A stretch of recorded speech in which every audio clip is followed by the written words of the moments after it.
Video like जरूर कर लीजिए और ऐसे वीडियो लगातार फ्री में पाने के लिए चैनल को तुरंत सब्सक्राइब कर लीजिए और बेल आइकन को जरूर टैप कर लीजिए ताकि आगे भी सारे वीडियो आपको मिलते रहे। यूट्यूब में फॉलो करते हैं तो प्लीज ये वाला फ्री टेलीग्राम चैनल जरूर ज्वाइन कर लीजिएगा। सारे नोटिफिकेशन सारे अपडेट यहीं पे आते हैं, ध्यान रखिए। नमस्कार दोस्तों, स्वागत है आपका स्टडी फॉर एग्जाम्स में। दोस्तों, इस वीडियो में लोग 14 जनवरी 2026 का टॉप 20 करंट अफेयर देखेंगे। वीडियो शुरू करने से पहले मैं आपको बता दूं, ज्ञान सर एजुकेशन ऐप पर आरआरबी ग्रुप डी 2026 के लिए मॉक टेस्ट सीरीज का बैच लॉन्च किया गया है और यह बैच दोनों भाषाओं में उपलब्ध है। आपको इसमें आपको exam oriented test series provide की जाएगी, बिल्कुल एग्जाम जैसी। टोटल जो है 14 टेस्ट सीरीज दी जाएगी और इसमें आपको अनलिमिटेड अटेम्प्ट मिलेगा। इसकी जो वैलिडिटी होगी वह एग्जाम तक होगी। करना क्या है, आपको ज्ञान सर एजुकेशन ऐप को इंस्टॉल करना है और उसमें कूपन कोड यूज करना है ज्ञान सर कूपन कोड यूज करेंगे तो आपको 20% का डिस्काउंट मिल जाएगा और इसकी जो फीस हो जाएगी वो मात्र 99 रुपये हो जाएगी। 99 रुपये पे करके जो है आप यह टेस्ट सीरीज परचेज कर सकते हैं। तो ये वीडियो शुरू करते हैं और देखते हैं पहला प्रश्न आज का जो पहला प्रश्न है, मछली उत्पादन के मामले में भारत विश्व में कौन से स्थान पर है? तो भारत मछली उत्पादन में दूसरे स्थान पर है दुनिया में। और भारत जो है दुनिया में मत्स्य उत्पादन में जो योगदान देता है वह कुल 8% देता है। 8% का योगदान है भारत का और दूसरा सबसे बड़ा उत्पादक देश है। इसका ए ऑप्शन सही है। हाल ही में 16 वर्ष की आयु में सर्वश्रेष्ठ सहायक अभिनेता का गोल्डन ग्लोब जीतने वाले सबसे कम उम्र के जो है अभिनेता कौन बने हैं? यह ओवेन कूपर बने हैं। ओवेन कूपर जो है यह सबसे कम उम्र के गोल्डन अवार्ड जीतने वाले अभिनेता बने हैं और इनकी एक सीरीज आई थी एडोलेसेंस। यह जो है इन्होंने इसमें शानदार अभिनय किया था सहायक अभिनेता के रूप में और इसके लिए जो है 83वें गोल्डन ग्लोब अवार्ड 2026 में जो है इन्हें यह अवार्ड प्रदान किया गया है और यह सबसे कम उम्र के गोल्डन ग्लोब जीतने वाले अभिनेता बन गए हैं। तो इसका डी ऑप्शन सही है। बढ़ते अगले क्वेश्चन की तरफ। हांगकांग लीडरशिप अवार्ड में किस भारतीय वित्तीय संस्थान ने Asia best employer brand award 2026 जीता है? तो यह बॉम्बे स्टॉक एक्सचेंज बीएसई ने जीता है। बीएसई ने जो है हांगकांग लीडरशिप अवार्ड्स में Asia best employer brand award जीता है। इसका डी ऑप्शन सही है। बढ़ते अगले क्वेश्चन की तरफ। जनवरी 2026 में नई दिल्ली में आयोजित आतंकवाद विरोधी विशेषज्ञ कार्य समूह की एडीएमएम प्लस बैठक की अध्यक्षता कौन से दो देशों ने की? यह भारत और मलेशिया ने की है।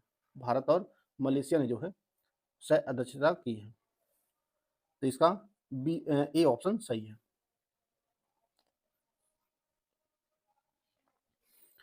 लखपति दीदी पहल का समर्थन करने के लिए 12 जनवरी 2026 को किस मंत्रालय ने उद्यमिता पर एक राष्ट्रीय अभियान शुरू किया है? तो ये जो अभियान शुरू किया गया है ग्रामीण विकास मंत्रालय के द्वारा शुरू किया गया है। लखपति दीदी के समर्थन के लिए जो है 12 जनवरी 2026 को ग्रामीण विकास मंत्रालय ने जो है एक राष्ट्रीय अभियान शुरू किया है। तो इसका डी ऑप्शन सही है। सोलर ऊर्जा पावर्ड एटीएम वैन शुरू करने वाला देश का पहला ग्रामीण बैंक कौन सा बना है? तो यह त्रिपुरा ग्रामीण बैंक जो है पूरी तरह से सोलर पावर्ड एटीएम वैन शुरू करने वाला जो है देश का पहला ग्रामीण बैंक बना है। इसका बी ऑप्शन सही है। 11 जनवरी 2026 को दिल्ली विश्वविद्यालय में नशा मुक्ति परिसर अभियान का उद्घाटन किसने किया है? यह उपराष्ट्रपति सीपी राधाकृष्णन के द्वारा किया गया है। डीयू में जो है नशा मुक्ति परिसर अभियान जो है शुरू किया गया है 11 जनवरी 2026 को। इसका उद्घाटन जो है वह सीपी राधाकृष्णन के द्वारा किया गया है, उपराष्ट्रपति। राजस्थान की पहली पूर्णतः जैविक ग्राम पंचायत किसे घोषित किया गया है? तो यह बामनवास कांकर को जो है यह राजस्थान की पहली पूर्णतः जैविक ग्राम पंचायत घोषित किया गया है। इसका ए ऑप्शन सही है।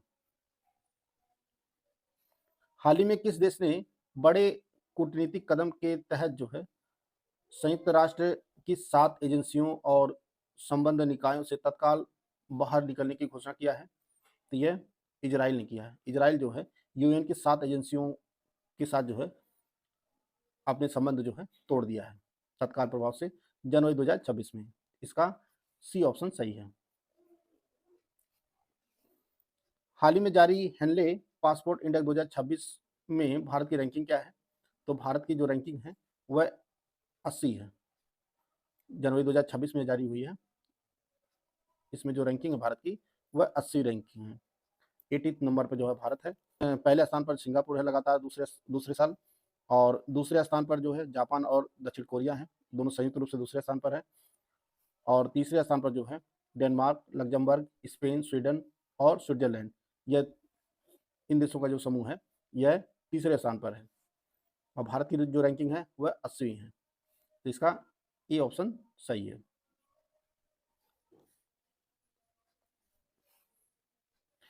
रक्षा प्रौद्योगिकी और ऊर्जा क्षेत्रों में सहयोग बढ़ाने के लिए हाल ही में भारत और जर्मनी के बीच कितने समझौते ज्ञापन पर हस्ताक्षर हुए हैं?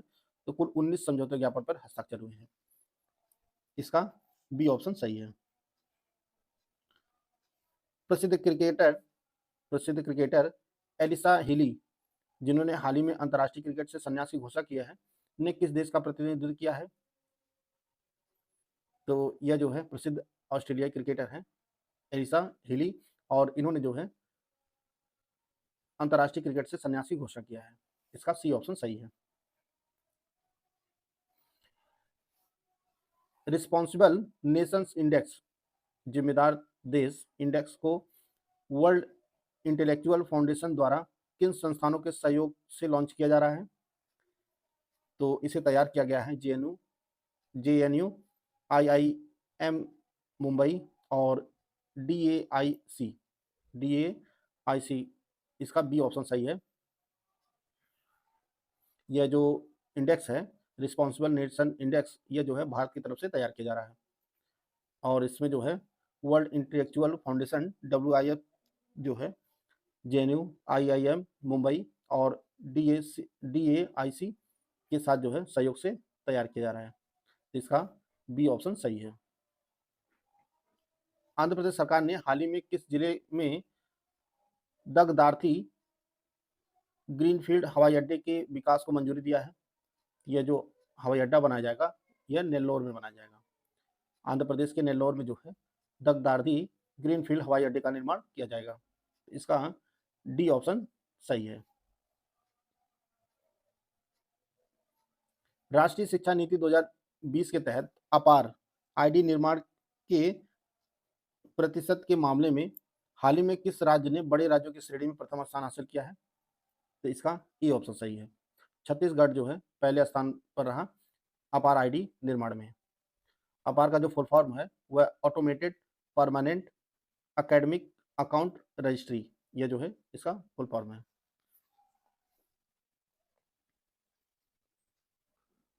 कौन सी भारतीय कंपनी देश का पहला पूरी तरह से made in India people first AI platform launch करने वाली है? तो यह रिलायंस जियो ने घोषणा किया है कि यह made in India people first AI platform launch करेगी। इसका ए ऑप्शन सही है। हाल ही में council for leather exports CLE के अध्यक्ष के रूप में किसे नियुक्त किया गया है? यह रमेश कुमार जुनेजा जो है CLE के अध्यक्ष बने हैं। काउंसिल फॉर लेदर एक्सपोर्ट के जो अध्यक्ष बने हैं वह रमेश कुमार जुनेजा बने हैं। नवंबर 2025 तक भारतीय रेलवे ने अपने नेटवर्क का कितने प्रतिशत विद्युतीकरण कर लिया है? यह 99.2% जो है विद्युतीकरण का लक्ष्य हासिल कर लिया है, जिससे यह दुनिया की सबसे व्यापक रूप से विद्युतीकृत रेल प्रणालियों में से एक बन गई है भारतीय रेलवे। तो इसका डी ऑप्शन सही है। निम्नलिखित में से किसे हाल ही में केरल का पहला तितली अभ्यारण्य घोषित किया गया है? तो अरलम अभ्यारण्य को जो है केरल का पहला तितली अभ्यारण्य घोषित कर दिया गया है। इसका ए ऑप्शन सही है। जनवरी 2026 में 4 दिवसीय अखिल भारतीय प्रमुख पत्तन सांस्कृतिक सम्मेलन 2025-26 कहाँ आयोजित किया गया? तो यह पारादीप बंदरगाह में आयोजित किया गया। पारादीप बंदरगाह पर जो है यह 25वां अखिल भारतीय प्रमुख पत्तन सांस्कृतिक सम्मेलन जो है आयोजित किया गया। इसका डी ऑप्शन सही है। तो दोस्तों यह 14 जनवरी का करंट अफेयर था जिसको हम लोग कवर कर लिए हैं। पिछले दिन का करंट अफेयर एक बार फटाफट रिवाइज कर लेते हैं। हाल ही में विल फॉर पीस 2026 नामक संयुक्त नौसैनिक अभ्यास कहाँ आयोजित किया गया? तो यह दक्षिण अफ्रीका में आयोजित किया गया। हाल ही में किस देश के ऑलराउंडर डग ब्रेसवेल ने अंतर्राष्ट्रीय क्रिकेट से संन्यास लिया है? तो यह न्यूजीलैंड के खिलाड़ी हैं। कतर में आयोजित फिडे महिला विश्व रैपिड चैंपियनशिप शतरंज चैंपियनशिप 2025 का खिताब किसने जीता है? तो यह एलेक्जेंड्रा गोरियाकिना ने जीता है। जनवरी 2026 में पहली बार किस शहर में राष्ट्रीय स्तर के सरस मेला 2026 का आयोजन किया जा रहा है? यह गुंटूर आंध्र प्रदेश में किया गया। 29 से 30 दिसंबर 2025 को विश्व खेल शिखर सम्मेलन का आयोजन कहाँ किया गया? यह दुबई में आयोजित किया गया। हाल ही में भारतीय नौसेना ने किस राज्य के हल्दिया में एक नया नौसैनिक बेस स्थापित करने की घोषणा किया है? तो हल्दिया जो है पश्चिम बंगाल में स्थित है। 12 से 13 जनवरी 2026 को उत्तर प्रदेश क्षेत्रीय एआई इम्पैक्ट सम्मेलन का आयोजन कहाँ किया गया? तो लखनऊ में किया गया।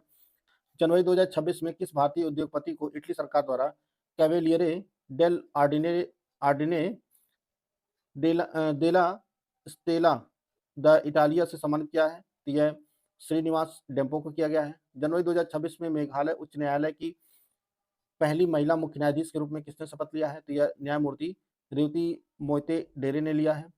हाल ही में किस विश्वविद्यालय ने अपने पहले नैनो सैटेलाइट लाचित 1 को लॉन्च करने की घोषणा किया है? तो यह असम डॉन बॉस्को विश्वविद्यालय ने किया है। इसका अगला जो प्रश्न है वह है 11 जनवरी 2026 को त्रिसेवा पूर्व सैनिक दिवस परेड का 5वां संस्करण कहाँ आयोजित किया गया? तो यह मरीन ड्राइव मुंबई में किया गया। जनवरी 2026 में हॉकी इंडिया ने किस राज्य सरकार के साथ FIH महिला हॉकी विश्व कप क्वालिफायर के आयोजन के लिए समझौता ज्ञापन किया है? तो यह तेलंगाना सरकार के साथ किया है। भारत ने किस वर्ष तक नेट जीरो शुद्ध शून्य कार्बन उत्सर्जन का लक्ष्य हासिल करने की आधिकारिक प्रतिबद्धता व्यक्त की है? तो 2070 तक।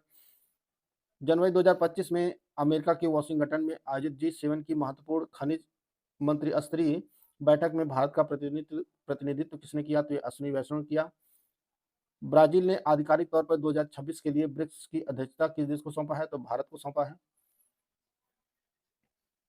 जनवरी 2026 में किसने कर्नाटक के इतिहास के सबसे लंबे समय तक मुख्यमंत्री रहने का रिकॉर्ड बनाया है? तो यह सिद्धरमैया ने बनाया है, मुख्यमंत्री सिद्धरमैया ने।